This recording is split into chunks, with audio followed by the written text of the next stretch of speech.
Vamos con otro tema, aquí en Noticias 24. La Contraloría General de la República detectó graves irregularidades en el manejo de recursos públicos destinados a la emergencia y posterior reconstrucción tras el mega incendio de febrero de 2024 en la región de Valparaíso.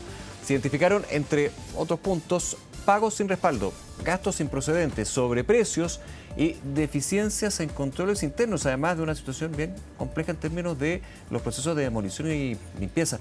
La Fiscalía abrió, de hecho, una causa penal por ese punto, el de la demolición de viviendas siniestradas. Vamos a hablar del tema. Nos acompaña el diputado del Partido Radical, Tomás Lagomarsino, expresidente de la Comisión Investigadora por el mega incendio de Valparaíso. Diputado, muchas gracias por el tiempo. ¿Cómo le va? Muy buenas tardes, muchas gracias por la invitación. Diputado, ¿cómo califica lo que revela este informe de la Contraloría General de la República? Son varios puntos, podemos ir al detalle, digamos, pero también en lo que fue en su minuto el análisis y la conversación que se dio en la Comisión Investigadora. Bueno, primero que todo hay que ponerse en el contexto de lo sucedido aquel 2 de febrero y los días siguientes, en lo cual hubo una falta de liderazgo en los primeros momentos para poder tomar el sartén por el mango y disponer tanto los equipos, la infraestructura, como también la logística necesaria para que esto se efectuara correctamente. Porque lo que determina la Contraloría es que las donaciones y otros aportes que se hicieron, en primer lugar a la municipalidad, fueron inadecuadamente administrados, tanto respecto a la entrega de esta ayuda a los damnificados en los primeros momentos, como a posterioridad. De hecho, la Contraloría determina que hay cerca de 33 millones de pesos que fueron donados a la municipalidad y que están todavía guardados en una cuenta de la misma municipalidad y que nunca fueron integrados al presupuesto municipal para su entrega. Ahora bien, dado esa falta de liderazgo, yo diría que se actuó para que las cosas, las donaciones, los aportes llegaran a quienes tenían que llegar, y eso llevó también a muchas dificultades y de aportes que llegaron a personas que realmente no lo necesitaban, y que evitó también que llegaran a quienes sí lo necesitaban, y es por ello que en muchas zonas de Viña del Mar y Quilpué dicen que la ayuda también nunca les llegó Uh -huh. en esos primeros momentos. Sí, ahora, qué bueno que ponga ese punto en particular. Y recordando lo que fue una declaración, un punto de prensa, no por este tema, pero sí se le hizo la pregunta por parte de los colegas a la alcaldesa Ripamonti, y ella decía, bueno, aquí también, primero el tema de la urgencia, que yo creo que nadie lo podría discutir, digamos, o sea, se exige que el Estado y los organismos del Estado y las autoridades del Estado reaccionen lo más rápidamente cuando ya la emergencia pasa de el fuego, en este caso, a la situación terrible que se vivió después, y el poder levantarse, reconstruir, dar situaciones o soluciones más bien de meses para luego permanentes. Está bien, la urgencia, no creo que nadie lo pueda discutir. Pero ella igualmente hablaba de una situación del Estado, de la burocracia del Estado, yo lo he escuchado también de otras autoridades. Ahora, si me quedo con el punto de las donaciones que siguen en la cuenta corriente, ahí hay como otro tema. Más allá, no es el Estado el que funciona mal, sino entendiendo la complejidad de esto, la dificultad de saber a quién, cuánto, dónde, son donaciones, no son recursos públicos distintos, pero igualmente es plata que no se destina a lo que se entrega, ¿no? Recordemos que tenemos varias etapas de la emergencia. Toda emergencia tiene una primera etapa que es la respuesta, una segunda etapa que son las ayudas tempranas y una tercera etapa que es la reconstrucción. Y el informe de Contraloría, al menos el que hemos tenido a la vista en estos momentos, habla de aquella etapa que son las ayudas tempranas, que efectivamente después de manejada la emergencia, Claro. ir en socorro, en auxilio de las personas que quedaron sin hogar, quedaron sin sus enseres, que no tienen un techo, que probablemente no tienen que comer. Y esa etapa es la que se cuestiona por parte del informe, principalmente en lo referente al manejo por parte de la Municipalidad de Viña del Mar. Y hay una segunda parte que se cuestiona fuertemente tanto en la Delegación Presidencial Regional de Valparaíso como al Ministerio de Obras Públicas, respecto a principalmente el manejo de escombros y demolición, que fue una de las subetapas de la etapa de reconstrucción. Sí. Ni siquiera entrando todavía la reconstrucción que eso está a cargo del Ministerio de Vivienda y Urbanismo. De hecho, nosotros lo decíamos muy claramente en la comisión investigadora. Tú ibas a las zonas damnificadas, las zonas siniestras, Y el proceso de demolición se hizo muy mal, porque de hecho ni siquiera se demolieron los radieres de las viviendas. Se demolieron solamente las, las murallas, lo cual Claro. iba a encarecer a posterioridad la etapa de reconstrucción, porque finalmente quien reconstruye tiene que también Ya. demoler el radier. Diputado, Y pero ahí un hay segundo ahí, un segundo sobre... ahí. Y eso es cuando se habla de una demolición parcial, porque hay otras que no se hicieron, Claro, podemos ir a eso, pero en la demolición parcial se entiende, se botan, lo voy a simplificar, pero disculpa, se botan las murallas, pero no el radier, no quizá todo para poder erigir una nueva vivienda y eso finalmente porque encarecía.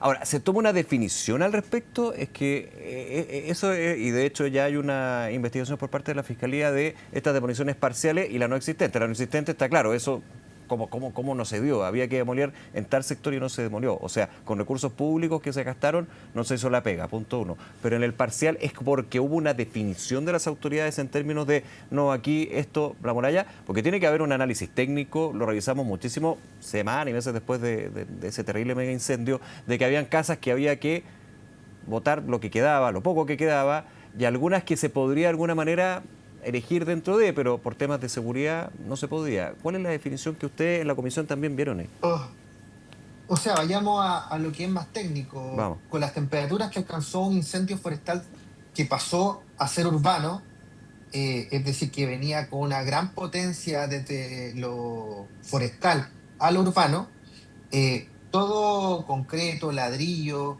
que no se quema, sí se dañan sus propiedades intrínsecas que evita que claro. se puedan reutilizar para erigir una vivienda de acuerdo a los estándares de nuestro país, y por lo cual la demolición tiene que ser en la totalidad de aquello construido y no solamente de las paredes que sean de cemento, hormigón o ladrillos, sino que también en el radier, que es parte de lo que se plantea en el informe respecto a demoliciones parciales que se realizaban y no en su totalidad. Eh, Ahora bien, también hay que considerar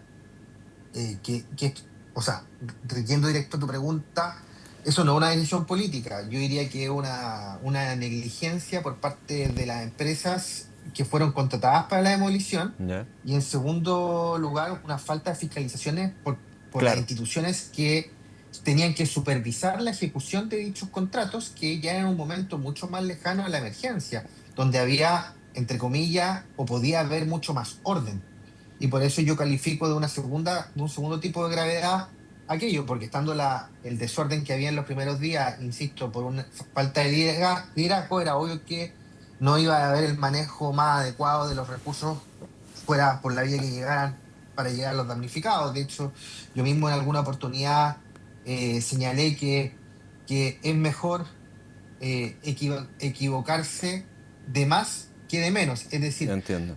de llegar a todos, uno se puede equivocar tratando de llegar a todos los damnificados de haberle entregado a una persona que no correspondía, pero lo que es mejor que no entregarle a los damnificados poniendo mucha burocracia en un momento como esto. Pero esto, cuando estamos hablando de esta etapa de demolición, es mucho más lejana de la Sí, emergencia. sí, Y porque es muy también sobre... distinto, buen punto ese diputado, porque claro, yo hablaba de lo que decía la alcaldesa Rapomonte, ella habla de la urgencia, habla de cuando el Estado se entrampa en burocracia y exige la FIBE a todos para entregar alimentos, es que el mundo privado llega primero y así la credibilidad del Estado se pierde. Y decía, yo no le voy a negar alimentos o cosas bien básicas en ese minuto cuando se extinguen las llamas, digamos, Mm. a personas porque no llenaron la FIBE.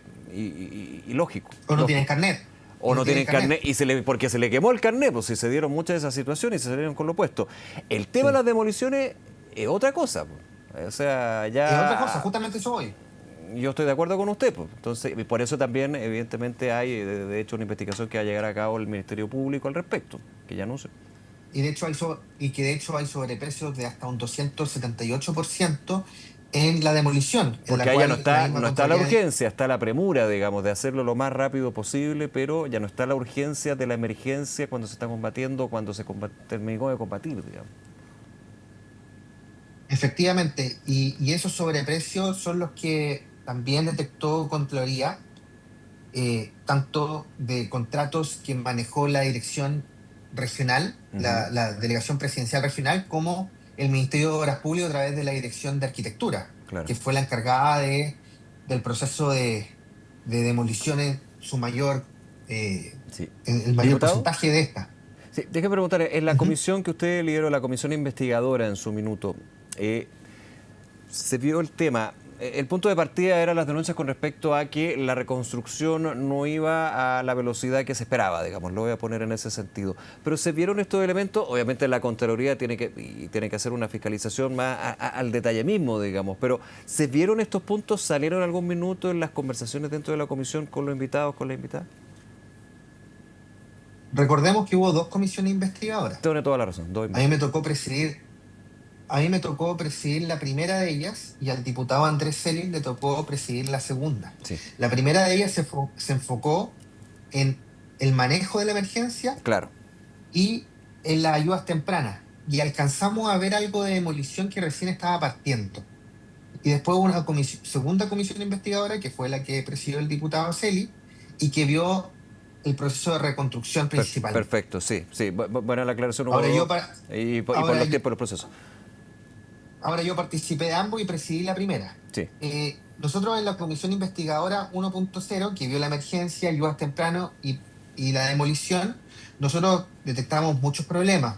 De partida, las viviendas de emergencia y todos los problemas que hubo con ella en cuanto a instalación, en cuanto a la calidad de estas, también a los precios pagados y que también se fueron repitiendo en el mismo proceso de demolición y que ya también lo vimos replicado, pero por sí. organismos distintos, en la de reconstrucción. Entonces, Y usted, perdón, aquí, en este sentido, lo que tiene que ver con los sobreprecios, y claro, aquí no somos investigadores, no somos la fiscalía, pero abuelo pájaro, con lo que pudo ir detectando en estas conversaciones, ¿podrían haber vicios de intencionalidad más que un problema administrativo de negligencia por la premura y la urgencia, digamos? mira, hay dos cosas que llaman la atención. Ya, La primera cuestión que llama la atención es la cantidad de tratos directos, que uno podría comprenderlo en cierta línea para proceder más rápidamente y claro, como había estado excepción también la ley lo permitía. así es. Pero lo curioso que detecta el informe de la Contraloría, y que fue una cosa que también nosotros señalamos, es que las empresas que se adjudicaron la demolición no tenían la maquinaria para ejecutarla por ellos mismos y la tercerizaron, lo cual sí la ley lo impide, porque efectivamente, o sea, empieza a tomar un cariz muy malo cuando tú vas mezclando esos distintos elementos y lo pones todo en su conjunto. Ya. Tratos directos a empresas, tratos directos con sobreprecios a empresas que no podían por ellos mismas ejecutar la obra y Por que la ejemplo, tercerizaron.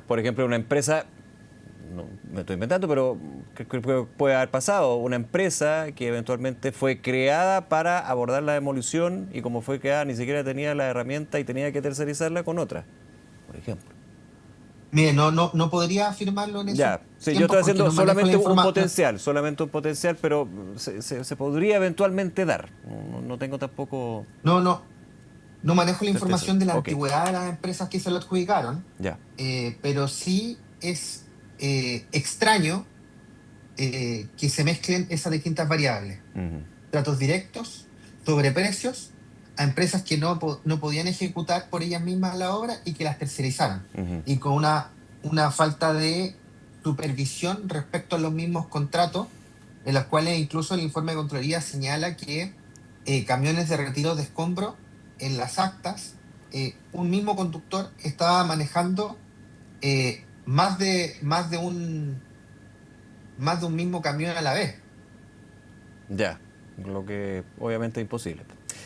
Es imposible, Sí, sí, es imposible. Entonces, ni siquiera hay que darle mucha vuelta. Diputado la Comarcino, se nos termina el tiempo, pero agradecerle también esta conversación sobre este tema, ¿no? Que le vaya muy bien.